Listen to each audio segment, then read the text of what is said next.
192খন দেশৰ সংবিধান অধ্যয়ন কৰি যিজন মানুহে দিনে নিশাই কষ্ট কৰি সংবিধান দি থৈ গ'ল আৰু যিখন সংবিধানৰ উপদেশ পালন কৰি ভাৰতবৰ্ষ পৰিচালিত হোৱাৰ কাৰণে আজি বিশ্বৰ ভিতৰতে এখন সৰ্ববৃহৎ গণতন্ত্ৰ বুলি মানুহে ভাৰতক সন্মান কৰে, সেই সংবিধানখনৰ প্ৰণেতাজনক অপমান কৰাটো কেতিয়াও সৰু কথা হ'ব নোৱাৰে। আমি এই কাৰণে এই কথাটোৰ প্ৰতিবাদ কৰিছোঁ, কাৰণ আপোনালোকে জানে যে গণতন্ত্ৰত নিৰ্বাচিত এখন চৰকাৰক সংবিধানে কি মৰ্যাদা দিয়ে, কিন্তু এইগৰাকী গৃহমন্ত্ৰী অমিত শ্বাহ ডাঙৰীয়া ক্ষমতাত থকাৰ সময়ত মণিপুৰত যেতিয়া আমাৰ কংগ্ৰেছ চৰকাৰ হৈছিল তেতিয়া সেই চৰকাৰ ভাঙি দিয়া হৈছে। মধ্যপ্ৰদেশত কংগ্ৰেছ চৰকাৰ হৈছিল, সংবিধানক অপমান কৰি পেলাই চৰকাৰ ভাঙি দিয়া হৈছে। গোৱাত অৰুণাচলত আমাৰ চৰকাৰ সংবিধান অপমান কৰি ভাঙি দিয়া হৈছে। আজি আমেৰিকাৰ কোৰ্টত আমেৰিকাৰ যিটো FBI আমাৰ CBI সমপৰ্যায়ৰ federal board of investigation America, তেওঁলোকে কৈছে যে গৌতম আদানী এজন ধোঁকাবাজ, চোৰ, প্ৰবঞ্চক আৰু প্ৰতাৰক। আমেৰিকাৰ কোৰ্টে গম পায় যে ভাৰতবৰ্ষৰ এজন বনিয়া উদ্যোগপতি গৌতম আদানী চোৰ, ধোঁকাবাজ, প্ৰবঞ্চক আৰু প্ৰতাৰক। আৰু আমাৰ ভাৰতবৰ্ষৰ মানুহে কি বুলি গম পায় যে গৌতম আদানী হৈছে আমাৰ দেশৰ প্ৰধানমন্ত্ৰীৰ আটাইতকৈ বিশ্বস্ত বন্ধু।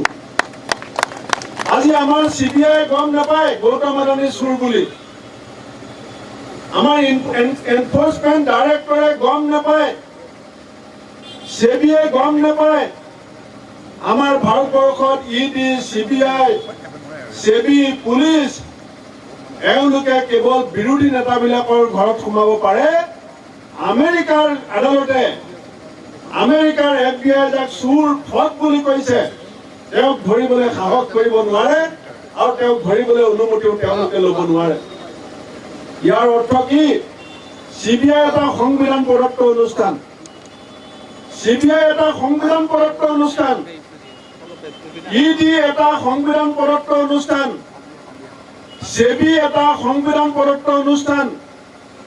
অমিত শ্বাহ ডাঙৰীয়া গৃহমন্ত্ৰী হৈ থাকোঁতে এই অনুষ্ঠানবিলাকৰ যিটো সাংবিধানিক ক্ষমতা, সেই ক্ষমতা তেওঁলোকে হাতিয়াৰ হিচাপে ব্যৱহাৰ কৰি কেৱল বিৰোধী নেতাবিলাকক তেওঁলোকে গ্ৰেপ্তাৰ কৰিব পাৰে।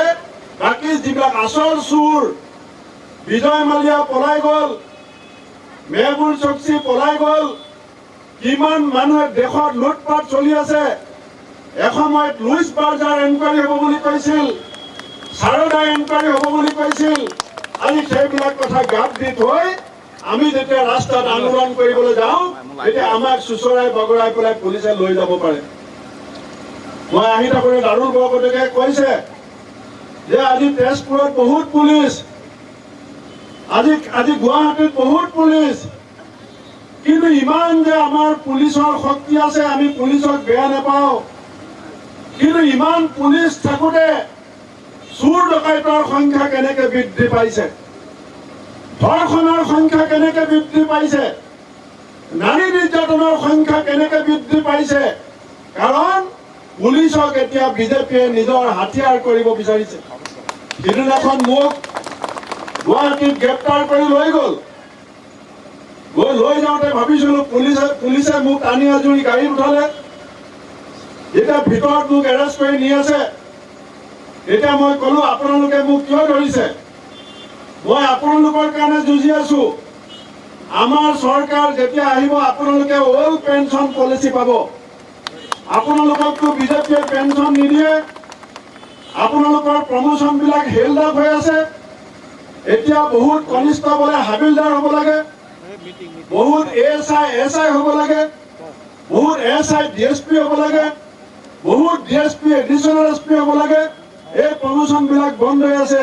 আমাৰ চৰকাৰ যেতিয়া আহিব আমি সব কৰ্মচাৰীক অল্ড পেঞ্চন স্কিম দিম, পুলিচকো দিম আৰু আমি আপোনালোকৰ প্ৰমোচনবিলাক ৰখাই নথওঁ।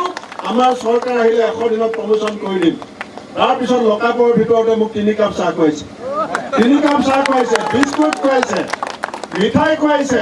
ইয়াৰ এই কথাটো মই এইকাৰণেই কৈছো যে পুলিচৰ দেহাটোহে বিজেপিৰ ফালে আছে, মনটো অসম পুলিচৰ এতিয়া কংগ্ৰেছৰ লগত আছে। গতিকে আপোনালোকে ভয় নকৰিব, আপোনালোকে ভয় নকৰিব। পুলিচৰ দেহাটো আছে বিজেপিৰ লগত, মনটো আছে কংগ্ৰেছৰ লগত। ডক্টৰ ভূপেন হাজৰিকাই গানত লিখিছিল